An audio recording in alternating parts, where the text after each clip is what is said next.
You are probably right now in a phase of no contact with a narcissist. Or maybe you're thinking of going no contact with them because you can't stand the way they're making you feel anymore. The trauma bond is very real and very strong, but they have treated you so badly that this has become your only option. No contact. Your mental health, your self-worth, your own happiness is worth more than holding on to a relationship that doesn't serve you anymore. Blocking them is best. Some people don't have the self-control to not look at their social media, to not look at their stories. This is likely not the first time you try to go no contact with a narcissist. Maybe you have gone no contact, but maybe they hoovered you back and they got you roped back into their chaotic mess of a life. Maybe you have done the no contact, but you yourself went back to them because the trauma bond was so strong and you just had to give it another shot. Most people that go no contact, most people that deal with narcissists go back to them eventually. It's nothing to be ashamed about. Even if this is your first time or your 10th time going back to them, it hasn't worked out.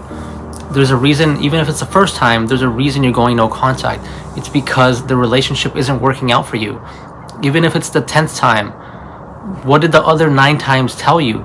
That this person is toxic, that this person is not changing their behavior. We confuse the narcissist for a normal, neurotypical person, and we hold on to hope that their behavior will change. We think they can change because normal people can change, and a narcissist can change too.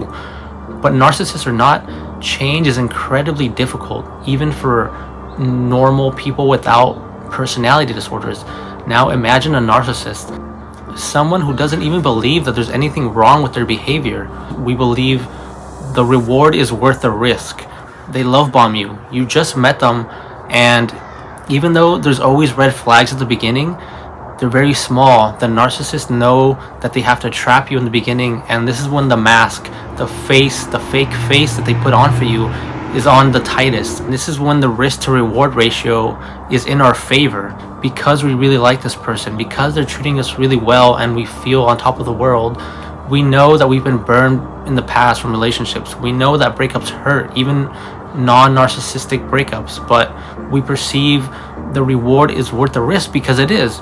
But eventually we get to the point where the risk to reward ratio is really skewed in the narcissist's favor and not ours. And this is the point when we start to wake up, when we start to go longer with no contact, when we start to realize that things are never going to get better, when we keep going back and the relationship just gets worse and worse.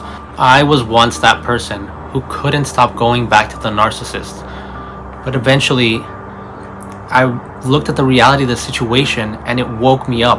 Our emotions cloud our logical judgment, and it's like this with almost everything. Think about the last time you made any decision about something you wanted, whether it was a cookie, a person, a new car. Did you make out a logical list in your head or on paper about all the positives and negatives? Most likely not.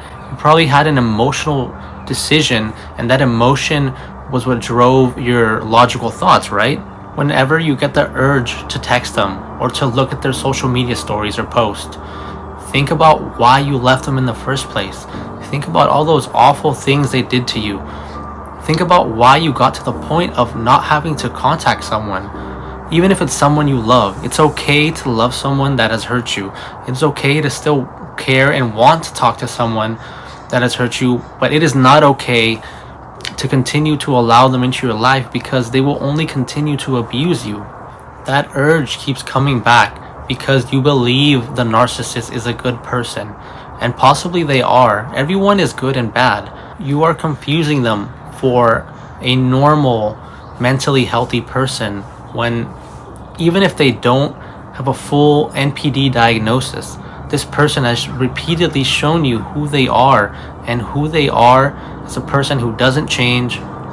They are a person who hurts other people.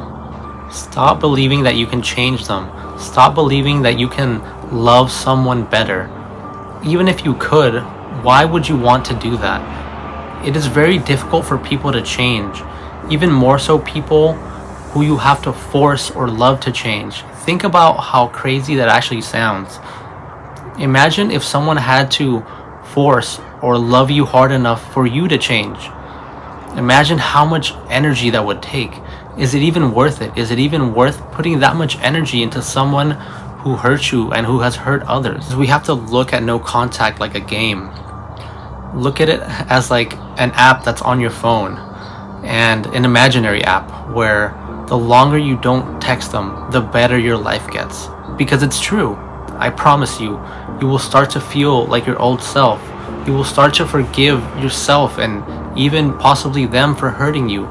You will start to move on and become the great person that this person has robbed you of being.